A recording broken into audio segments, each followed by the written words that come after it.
What's going on, guys? Matt Sheldon here from Become Elite, and today I want to give you 4 tips on how to develop connections at the professional level. So let's get into the video.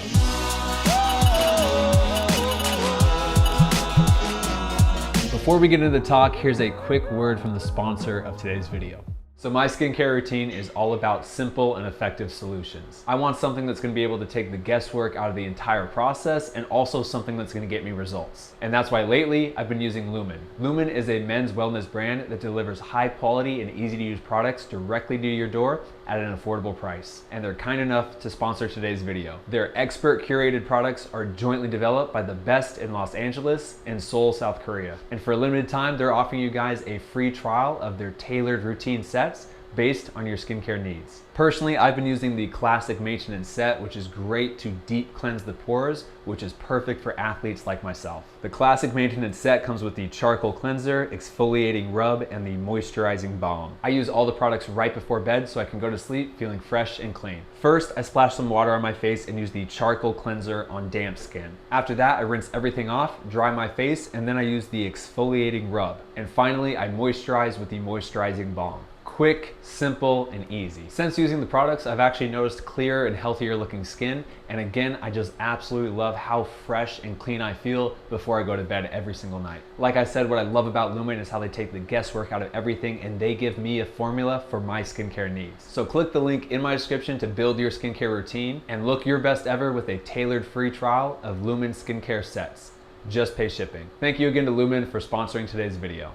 All right, let's put the time on the screen and let's get into it. Tip number 1, perform just below the professional level. Now this might sound very obvious in theory, but too many players don't listen to this first tip. Too many players are just average players at their local U16 club team, or too many players are just having decent seasons at their small community college, or too many players ride the bench at their bottom of the table UPSL team, and then they complain that they don't have any connections to the pro level, and that's what's holding them back. Your connections to the professional game isn't what's holding you back of getting a pro contract. Your performance at your current level is what's holding you back. Even if you had a direct line to a professional coach or a professional GM or a professional team somewhere, it still might not be enough for you to get a pro contract. To even get a small professional contract at a lower division, you need to be a top performer at the semi-professional level, the collegiate level, or at the youth club level. If you aren't performing at those levels, then why would a professional club choose you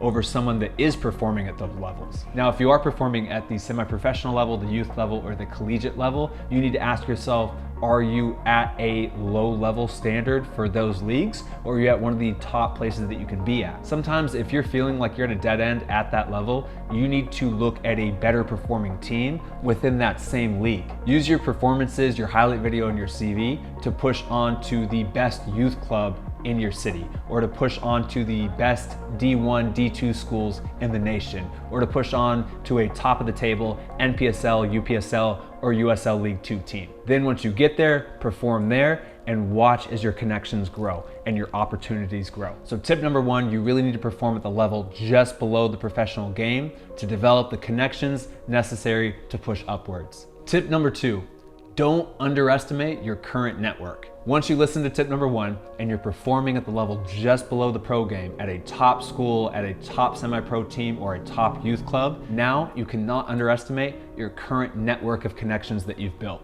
A very common thing I've seen with youth players is that they underestimate the connections that they've already built. And when they think of connections, all they're really thinking of is a high profile agent or a scout with a clipboard on the sideline. And if they don't know an agent or a scout, they think they have 0 connections to the professional game. And that's just not true. Many times, the person that's gonna help you break into the professional game or get you a trial or land you an opportunity is in the form of a coach, past or present, or a teammate, past or present. Yes, there are agents and yes, there are scouts, and those can be a viable way to the pro game, but that's not the only way. That's not the only connection that will get you there. My U12 youth coach at Oregon Soccer Academy was actually the coach who introduced me to his German friend, who then took me over to Germany, where I signed my first contract. My head coach at UC Davis was the one that got me a trial at Sacramento Republic.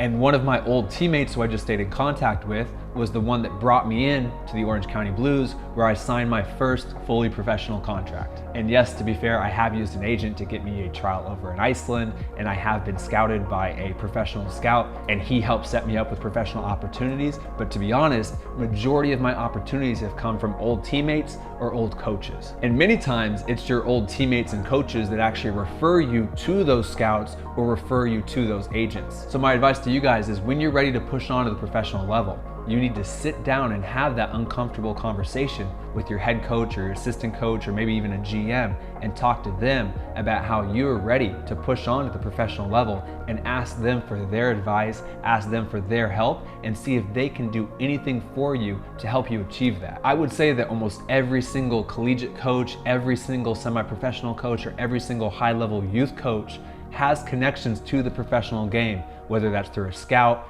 agent, coach, or players that he's coached that are now playing pro. And if you sit down and have that conversation with them, and if you really are good enough, they will help you out, and they will put you in contact with people to help you achieve that goal of playing pro. So summed up, tip number 2, don't underestimate your current coaches or your old teammates as a connection to the pro level. Tip number 3 is do more. The more teams that you play for, the more people that you train with, the more coaches that you develop under, the more you do, the more connections you will build, and in turn, the more opportunities you will get for yourself. Once again, I cannot tell you how many people reach out to me complaining they don't have any connections, and then when I ask to see their CV, it has one youth team for the entire career. One team they've played for. No wonder you don't have connections. You've only played for one team. You've only developed under one coach. You only know 20 to 30 players. You need to leave the safety of your little bubble, push on, even sometimes make a move sideways to build more connections and grow your web. At the youth level, I was constantly pushing myself to play for better and better teams. I was not afraid to leave my current setup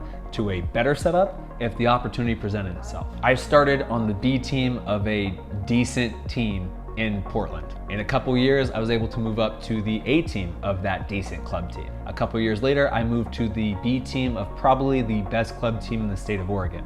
And then a couple years after that, I was able to move up to the A team of the best club team in the state of Oregon. And just by doing that, by performing, improving, constantly trying to get better, and then as soon as I was ready, moving on to a different setup and push myself outside of my comfort zone, I was able to play with 4 to 5 different club teams under 5 to 6 different head coaches. And I probably played with over 100 high-level players in the state of Oregon. I also made a futsal team, and I was playing in a futsal league with some of the best players on my club team. And then I would train on Sundays with a rival high school with some of their players there. And I just kind of hopped in their sessions because I knew them through my club team. So I constantly was training, playing in different leagues, playing for different teams, and just trying to push up. And just by doing more, by training more, by just going out there and leaving my comfort zone of who I knew and just trying new things, I was able to meet a ton of high-level players, be coached by a ton of high-level coaches, and just really expand my web of connections. Then in college, I did the exact same thing. I left my little safety bubble comfort zone of Portland, and I moved down to California to join UC Davis and their D1 soccer program. When I went to school in Davis, I stayed every single summer down in Davis, down in Sacramento, and I trained with some local Sacramento kids that were playing at UC Irvine, at Sac State, at UC Santa Barbara, at Cal Poly, to really, again, just to get high-level sessions in, and at the time, just kind of focused on improving, but I really was expanding my web of the people that I knew. And then in the off seasons, in the spring season of college, I played for 2 different semi-professional teams competing in the USL League 2 with Ventura County Fusion and the San Jose Earthquakes U23 team. Once again, meeting new people, meeting players who had played at the pro level, meeting coaches who had connections to the pro game, just meeting a ton of people, and once again, expanding my web. By the end of my senior year, if I would flip through the contacts in my phone, or I would see who I was following on Instagram, I had this web of high-level players playing D1, D2, NAIA, D3, as well as semi-professionally in different leagues in the US and abroad. But I can only imagine how many less contacts I would have had in my phone, or how many less people I would have met in general if I would have just stayed at that first club team and never pushed on anywhere else, or I never joined a futsal league, or I never trained with kids from an opposing high school, or I never left my state to go to a different school, or I never pushed myself to play with a PDL team in the off season. I can only imagine how much different my connections would have looked like if I were to do that. Tip number 4, and my final tip for you guys, cold call. Honestly, sometimes no matter how much you do or how many coaches you talk to or how well you perform in some teams or in some leagues, you might find yourself at the end of your rope. You'll just get to a dead end where you kind of run out of high-level coaches or high-level players that you can reach out to for help. When this eventually does happen, you can't be afraid to use Google or Facebook or Instagram or LinkedIn or whatever